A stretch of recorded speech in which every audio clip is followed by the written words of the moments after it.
Hello everyone, welcome to Internet Learning. Hope you all are doing well. So today we are going to discuss the topic the First World War, Khilafat and Non-Cooperation.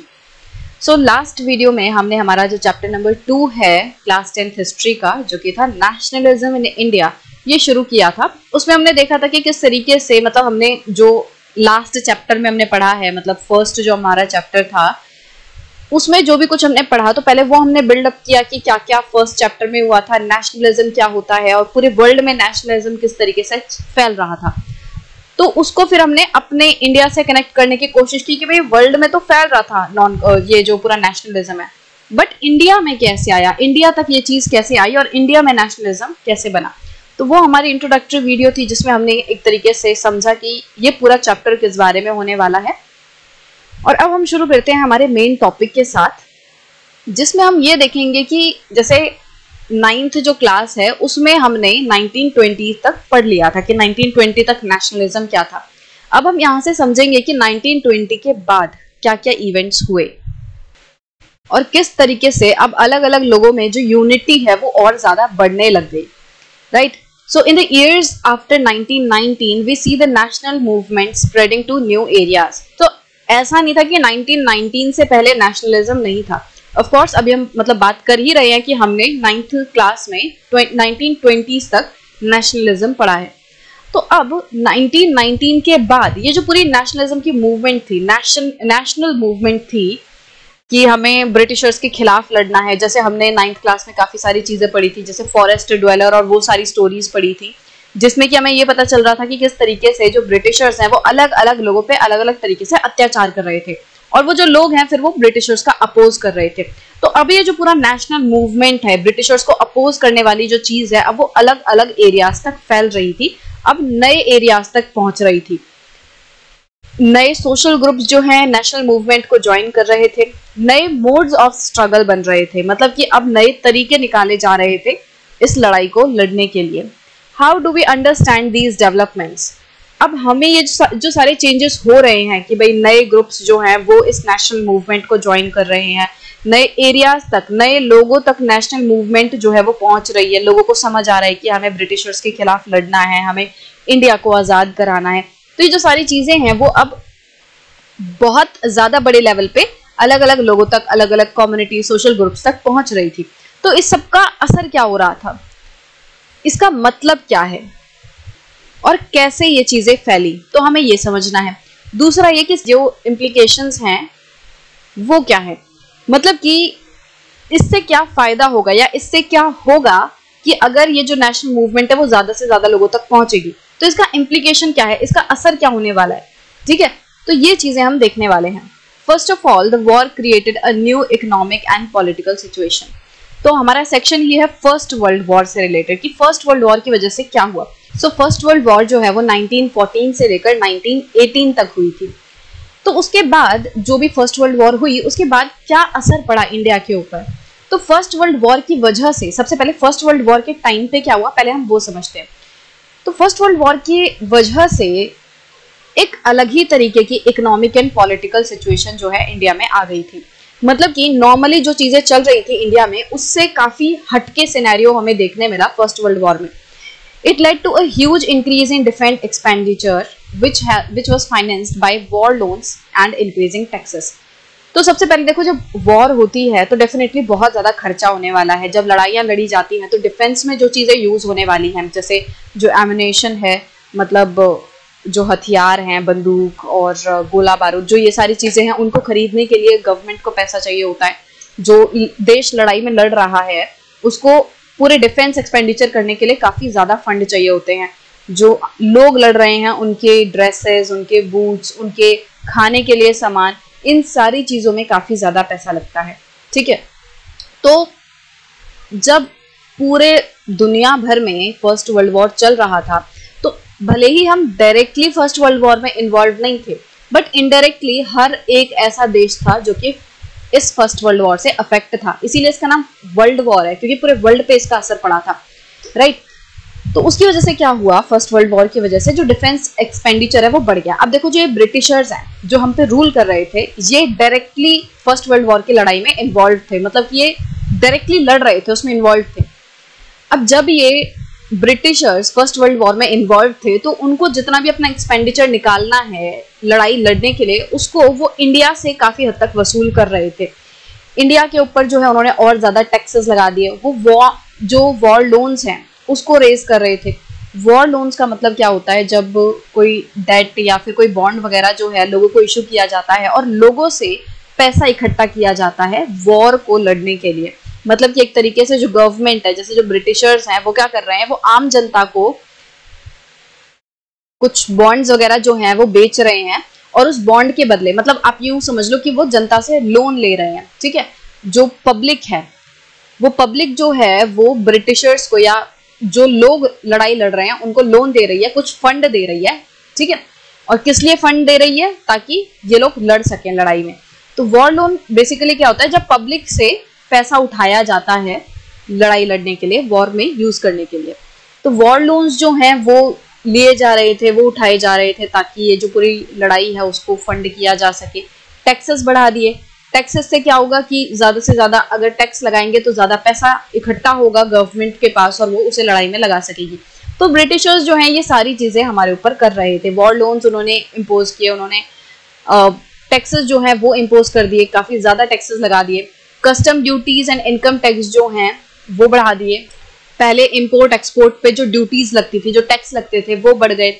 Income के ऊपर tax उन्होंने लगा दिया कि अगर कोई भी person कुछ कमा रहा है तो उसकी कमाई के ऊपर कुछ परसेंटेज जो है उसे गवर्नमेंट को देना पड़ेगा।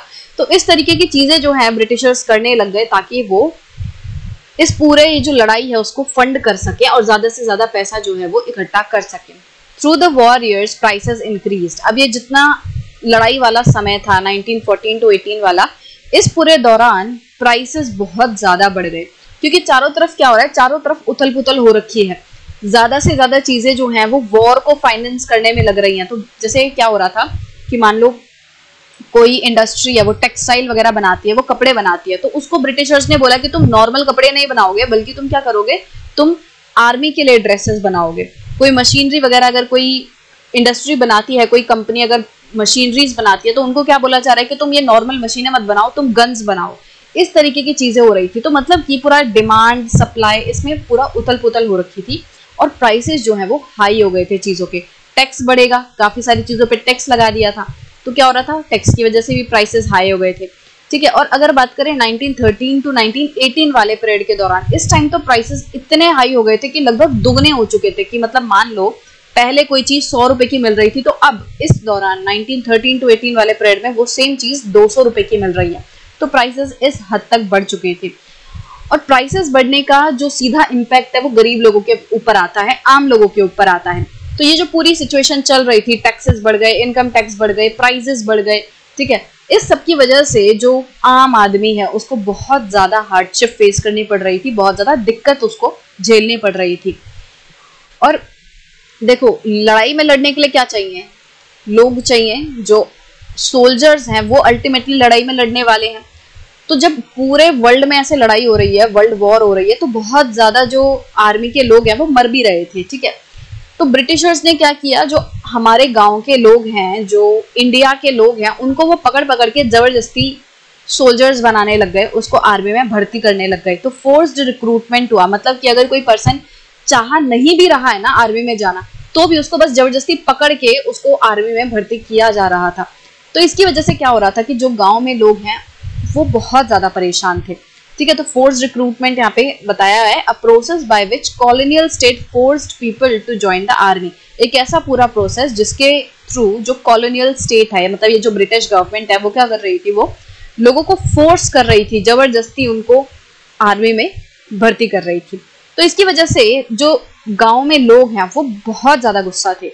तो मतलब देखो क्या क्या चीजें हैं, पूरे वर्ल्ड में उथल पुथल हो रखी है फर्स्ट वर्ल्ड वॉर की वजह से। इसका असर इंडिया के ऊपर भी देखने मिलेगा।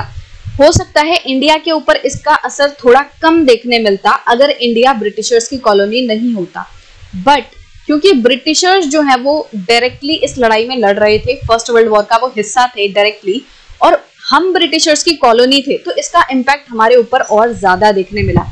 अब वो अपनी जो पूरी लड़ाई है उसके लिए रिसोर्सेज हमारे यहाँ से ले रहे थे। जैसे हमारे जो जंगल हैं उनकी लकड़ियां उन्होंने काट दी ताकि वो अपनी शिप्स वगैरह बना सकें। अपने जो इंस्ट्रूमेंट्स है, अपने जो मशीन वगैरह हैं उसको बना सकें। तो उसके लिए उन्होंने हमारे जो जंगल हैं वो बहुत बड़ी मात्रा में काट दिए, ठीक है। दूसरा यहाँ पे बताया गया है कि किस तरीके से टैक्सेस वगैरह उन्होंने बढ़ा दिए, कस्टम ड्यूटीज बढ़ा दी, इनकम टैक्स लगा दिया, ठीक है। और जबरदस्ती वो लोगों को, गांव वाले लोगों को आर्मी में ज्वाइन कर रहे थे। तो डेफिनेटली जो आम जनता है उसके ऊपर बहुत ज्यादा परेशानी आ रही थी, और ये जो पूरी आम जनता है, गांव वाले लोग हैं, वो गुस्से से भर रहे थे कि हमारे साथ ऐसा क्यों हो रहा है, हम आर्मी में नहीं जाना चाहते, फिर भी हमको क्यों जबरदस्ती आर्मी में भर्ती किया जा रहा है, क्यों हमसे इतने ज्यादा टैक्स वसूल किए जा रहे हैं। तो जो मतलब आम जनता है वो पूरी गुस्से से भर रही थी इस टाइम पे। Then in 1918 to 19 and 1920 to 21 crops failed in many parts of India। अब जैसे ये फर्स्ट वर्ल्ड वॉर खत्म हुई उसके बाद भी हमारे देश में शांति नहीं हुई, बल्कि और ज्यादा प्रॉब्लम्स क्रिएट होने लग गई। 1918 एंड 1919 प्लस जो 1920-21 वाले साल हैं, इनमें क्या हुआ, लगातार 2 टाइम जो है क्रॉप फेल हो गई, मतलब कि जो फसल है वो बर्बाद हो गई, ठीक है। अब फसल बर्बाद होने का मतलब क्या है, खाने की शॉर्टेज हो गई। खाने की शॉर्टेज का मतलब ये चीज भी है कि अब प्राइस और ज्यादा बढ़ जाएंगे, क्योंकि अब कम अनाज है, क्रॉप तो फेल हो गई। मतलब कि जैसे मान लो गेहूं थे, गेहूं किसी ने खेत में उगाए, पूरे इंडिया में मान लो गेहूं वगैरह उगाए। अब बारिश इस साल बहुत ज्यादा हो गई, और बहुत ज्यादा बारिश होने की वजह से जो फसल है वो खराब हो गई, ठीक है। अब कुछ ही ऐसा प्रोडक्ट था जो एक्चुअली निकल पाया, कल्टीवेशन बहुत कम हो पाई। अब ये जो बहुत कम कल्टीवेशन है, ये जो बहुत कम फूड आया हमारे पास, उसको कैसे बेचा जाएगा, तो डेफिनेटली इसका प्राइस बढ़ जाएगा, और प्राइस बढ़ने की वजह से सारे लोग इस चीज को अफोर्ड नहीं कर पाएंगे। तो ज्यादातर जो गरीब लोग हैं वो भूखे मरने लगेंगे, उनको खाने की कमी होने लगेगी। एंड आई होप कि आपको ये चीज समझ आ रही होगी कि प्राइस क्यों बढ़ेंगे। एग्जाम्पल के तौर पे मान लो कोई एक दुकान वाला है, ठीक है, उस दुकान वाले के पास सिर्फ एक चिप्स का पैकेट है, ठीक है, और यहाँ पे खरीदने वाले जो हैं 100 लोग हैं। अब ये दुकान वाला अपने इस एक चिप्स के पैकेट को बेचने के लिए क्या करेगा, वो इन 100 लोगों को तो नहीं दे सकता, पर उसको बेचनी भी है, तो वो क्या करेगा, वो कहेगा कि जो इस चिप्स का सबसे ज्यादा पैसा मुझे देगा मैं उसको दे दूंगा। तो इन 100 में से कोई एक ही पर्सन ऐसा होगा जो सबसे ज्यादा पैसे देने को तैयार होगा, और उस सबसे ज्यादा पैसे देने वाले इंसान को ये चिप्स का पैकेट मिल जाएगा। तो बेसिकली यहाँ पे क्या हुआ, ये जो चिप्स की पैकेट थी उसका प्राइस बढ़ गया, ठीक है। तो यही चीज हो रही है कि जब हमारे पास कोई भी चीज कम संख्या में होती है, जब किसी चीज की हमारे पास शॉर्टेज होती है, सप्लाई कम है, क्योंकि जो किसान है वो फूड कम सप्लाई कर पाएगा, उसके पास स्टॉक कम है, बट जो खाने वाले लोग हैं उनकी डिमांड बहुत ज्यादा है, बहुत सारे लोग खाना जो है मांग रहे हैं। तो जब डिमांड ज्यादा है और सप्लाई कम है तो प्राइस चीजों के बढ़ जाते हैं। जैसे अभी हमने चिप्स का पैकेट का जो एग्जांपल है वो देखा कि सिर्फ सप्लाई में सिर्फ एक पैकेट थी, बट डिमांड 100 लोग कर रहे थे, तो अल्टीमेटली क्या हुआ, चिप्स के पैकेट का जो प्राइस है वो बढ़ गया। मान लो 1000 रुपए हो गया कि इन लोगों में से, इन 100 लोगों में से जो भी 1000 रुपए दे देगा उसको ये पैकेट मिल जाएगी। इस तरीके से प्राइस जो है बढ़ रहे थे। तो दिक्कत क्या आ रही थी, जो आम जनता है वो चारों तरफ से परेशान हो रही थी। क्रॉप फेल हो गई, अभी अभी जो फर्स्ट वर्ल्ड वॉर है वो खत्म हुआ है, उसमें अपनी परेशानी थी, उसमें टैक्स बढ़े हुए थे, उसमें आर्मी में भर्ती किया जा रहा था, उसकी अपनी दिक्कतें थी। और जैसे ही फर्स्ट वर्ल्ड वॉर खत्म हुई उसके बाद क्या हुआ, क्रॉप फेल हो गई। क्रॉप फेल होने की वजह से खाने की कमी आने लग गई। खाने की कमी की वजह से जो आम जनता है वो भूखी मरने लग गई। जो फैमिन है वो आ गया। फैमिन मतलब क्या होता है कि जब किसी जगह पे बहुत लंबे समय तक लोग जो है भूखे मरते हैं, हंगर हो जाता है, स्टारवेशन हो जाती है, यूं कहें कि लोग भूखे मर रहे हैं, खाना उनको नहीं मिल रहा और भूख की वजह से उनकी डेथ हो रही है, तो ये चीज होती है फैमिन। तो फूड शॉर्टेज की वजह से बहुत ज्यादा फैमिन फैल रहा था। और ये जो फूड शॉर्टेज हुई इसके साथ एक और प्रॉब्लम आ गई, इन्फ्लुएंजा एपिडेमिक। मतलब कि चारों तरफ इन्फ्लुएंजा फैलने लग गया। इन्फ्लुएंजा की जो बीमारी है वो फैलने लग गई। जैसे अभी कोविड-19 जो है फैला था ना, इसी तरीके से उस टाइम पे इन्फ्लुएंजा बहुत ज्यादा बड़े लेवल पे फैल रहा था। और 1921 के सेंसस के अकॉर्डिंग, सेंसस मतलब होता है जब किसी जगह की पॉपुलेशन को गिना जाता है, तो उस चीज को हम कहते हैं सेंसस, ठीक है, काउंटिंग ऑफ पीपल, कि किसी जगह की पॉपुलेशन को, कितने लोग रह रहे हैं, जब उसको हम काउंट करते हैं तो उस चीज को, उस पूरे प्रोसेस को सेंसस कहते हैं।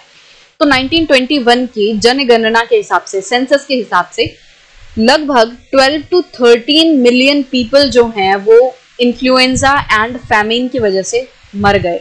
12 to 13 मिलियन मतलब लगभग 1 करोड़ लोग, और उससे भी ऊपर बल्कि, ठीक है, 1.2-1.3 करोड़ लोग जो हैं वो मर गए थे फैमिन की वजह से और इस एपिडेमिक की वजह से, जो इन्फ्लुएंजा का एपिडेमिक फैला था।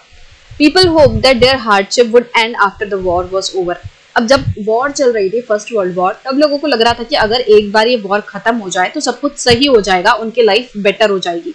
But that did not happen. पर ऐसा नहीं हुआ। उनके लाइफ में प्रॉब्लम्स जो है होती जा रही थी। वॉर खत्म हुई पर खाने की शॉर्टेज हो गई, फूड जो क्रॉप है वो फेल हो गई, क्रॉप फेल होने के साथ साथ एपिडेमिक भी आ गया। तो मतलब चारों तरफ से प्रॉब्लम्स ही प्रॉब्लम्स थी।